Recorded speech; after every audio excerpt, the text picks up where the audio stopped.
Time for all of us. It's just been, complete madness. It's hard to even believe that this has even happened. You are like practicing social distancing and doing all the things that you need to do. Only go out for groceries if necessary. I've been locked in my four walls since March 16th, I believe.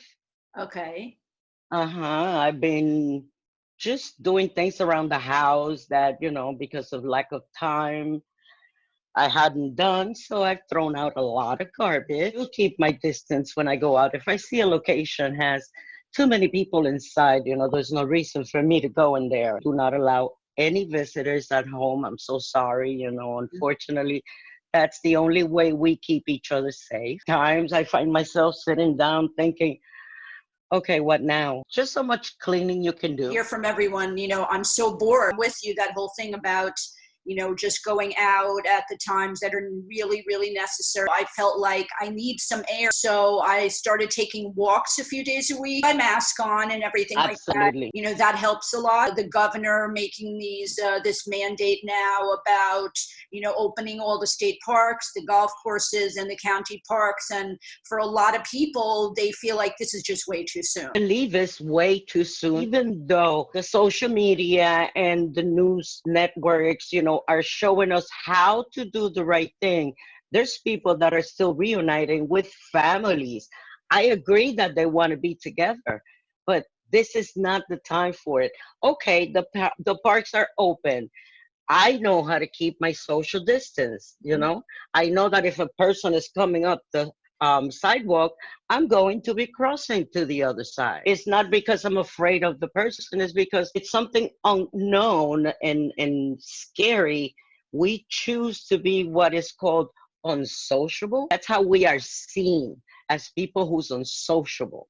No, I'm being safe for my sake and of course for yours. Yeah, there are people that are recovering, but there's still hundreds of thousands of people have died, still people in the hospital. And when I've gone out on my walks, there are people with masks on. The other day, I counted 6 or 7 people, no mask, no gloves, no nothing, as if it didn't touch them at all. Because of certain people is that some of us have to take larger measures, sacrifice a little bit more. For example, okay, I need to go shopping. I don't need to go shopping every week. And I don't need to take my whole family shopping. My family could be waiting at home to help me with the shopping. The safest way that I have found so far. However, unfortunately, we don't have a lot of them brains out there. The governor tried to get New Jerseyans to keep their distance in a park or a golf course. He still has the stay-at-home order for the foreseeable future. How concerned are you about that?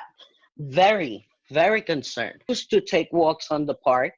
And yes, I agree with the fact that it should be open, but I don't agree with the fact that it was done this soon. Still believe that even though we are on a flat line per se, there's still danger out there. They say that this whole experience has changed the world forever, and that even when we kind of get back, how much do you feel like you won't take things as, for granted, that maybe our priorities have changed? The first time in my life, even though I went through last year's influenza and the SARS and everything else, is the first year that I see so many people dead. I believe that this could have been avoided way earlier than it was. I believe that there's too many things said out there in the media about, what's going on, exploding this situation.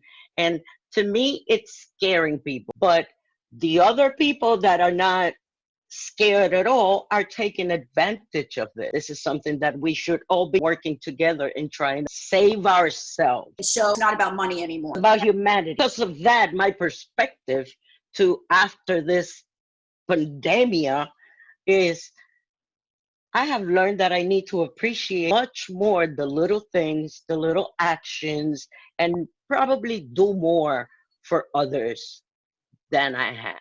Whatever you need, get it at once so that you don't have to risk your life or anybody else's. Not until it hits you right in here is when you're going to take conscience of what's going on. I have felt comfortable.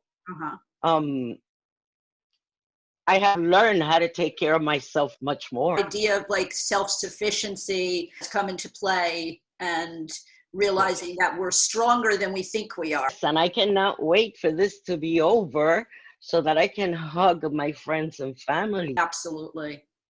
You know, not because I need it, but because I know they need it. I'm not a person that goes out much, but I miss my people. I miss hearing people. Yeah, human touch and, you know, interaction. Worries me the most is the children. The children are the ones that are in most danger besides the seniors, because the children, like now that the parks are going to be open, they want to venture. They want to go everywhere. You don't know who spit on that grass, sneezed, and that's still there. It's hard because the child doesn't know any better. The governor's considering as well, because the president wants, you know, the schools possibly reopen before the end of the summer. They're talking about putting masks and gloves on the teachers and students, and you just wonder what kind of learning is really going to go on in that kind of environment. That's a big laugh, because I've been taking these comments and things from where they come from, and it's a shame. I read, I am up to with the news. I love to be involved with the news and what's going on, but sometimes you don't have that cooperation. You need to make sure that things happen differently. What do you feel the governor's doing when it comes to this crisis? I believe that he's doing a fantastic job.